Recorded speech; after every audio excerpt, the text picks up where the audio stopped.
이거 약간 영업 비밀인데 이 잡힌 공범들에 대해서 어떻게 돈을 받아낼 거냐, 이걸 알고 모르고에 있어서 그나마도 있는 그 잡힌 공범들에게서 돈을 받으시는 피해자가 있고 한 푼도 못 받으시는 피해자가 있거든요.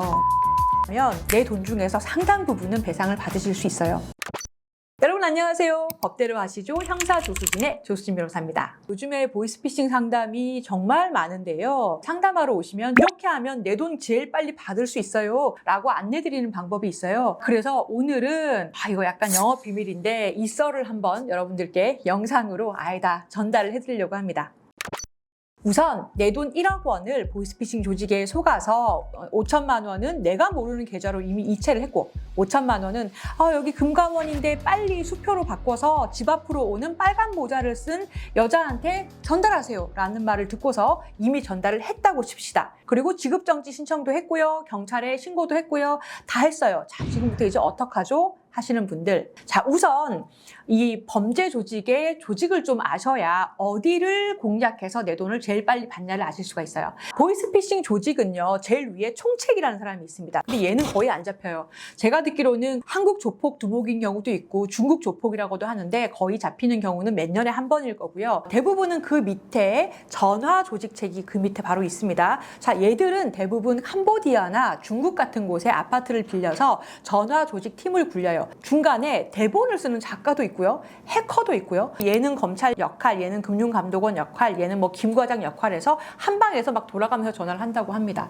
근데 얘들도 거의 한 3, 4년에 한 번 정도 일망타진 된다고 해요. 우리 왜 뉴스에서 한 번씩 막 이렇게 뭐 수갑차고 캄보디아에서 들어오고 하는 애들 있잖아요. 걔들이 바로 그 전화팀입니다. 제가 보이스피싱 피해자만 대리하는 게 아니라 가해자 중에서도 반성을 하고 피해자들에게 돈을 배상하겠다 하는 사람은 죄질을 봐서 변론을 하고 있는데, 제가 몇 년 전에 이 전화 조직책을 한번 변론을 한 적이 있어요. 근데 그 사람도 그러더라고요. 자기는 중국에 있는 어떤 아파트에서 여권을 뺏긴 채로 좀 이렇게 두들겨 맞으면서 일을 했는데 이게 3년인가 입국한 뒤에 지금 와서 잡힌 거라고 얘기를 하더라고요. 여기서 알 수 있듯이 이러한 상층에 있는 중간층에 있는 조직원을 잡는 거는 쉽지는 않다고 하더라고요. 자, 그러면 내 돈은 어디서 받는가? 여기서부터 구체적으로 직접 돈을 받은 사례를 알려드리겠습니다. 그 다음 제일 하위에 있는 조직이 뭐냐? 여기서부터 변호사한테 찾아오셔야 됩니다. 왜냐하면 이 하위 조직은 대부분 한 달, 두 달 안에 다 잡히기는 하거든요. 다만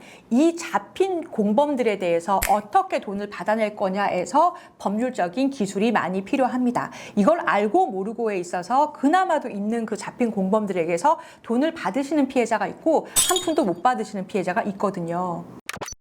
자, 제일 하위에 있는 공범들이 누구냐? 아까 사례에서 내 돈 1억 중에서 5천만 원을 수표로 바꿨더니 건네준 사람 있죠.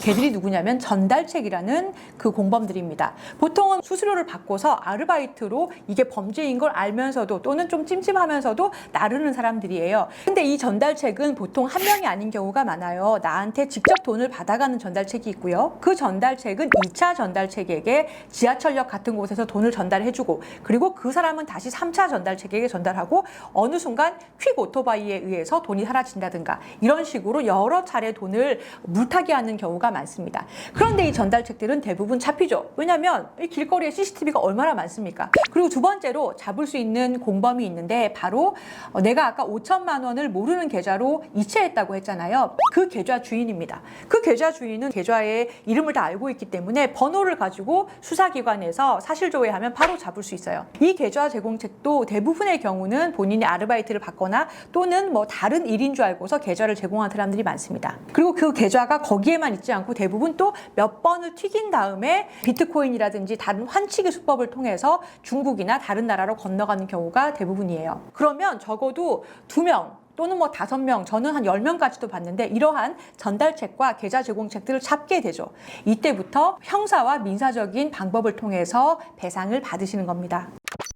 우선 형사 절차가 먼저 진행되는 경우가 많거든요. 형사 고소를 안 하셨다면 고소를 하시는 것도 방법이에요. 그러면 계속해서 수사 현황을 보고받으실 수가 있기 때문에 훨씬 더 편리하십니다.